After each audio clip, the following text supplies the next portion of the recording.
தவிர்க்க முடியாத thumbnails, கலக்கலான contents, சினிமாவும் சீரியஸ் பிரச்சனைகளும், பல வருடங்கள் இடைவெளிக்கு பிறகு இந்த படத்துல ஒரு கலகலப்பும் கைகலப்பும், போயிட்டே தான் இருக்காரே தவிர பிரேக்கே இல்லாமல் பிரேக்கிங் நியூஸ் சொல்லும் தந்தி டிவி ஆப்.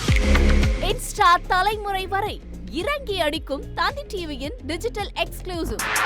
அது தண்ணிக்குள்ள போகும்போது ஹேங் ஆயிடுச்சு. உங்களுக்கு விஜய் சார் எந்த அளவுக்கு ரொம்ப பிடிக்கும்? Of course, Malayalis are huge Vijay sir fans. ரெண்டு பேருமே ரொம்ப பிடிக்கும் எனக்கு. தந்தி டிவி ஆப்பை இலவசமா டவுன்லோட் செய்யுங்க. ஃபாலோ பண்ணுங்க, சப்ஸ்கிரைப் பண்ணுங்க, என்ஜாய் பண்ணுங்க.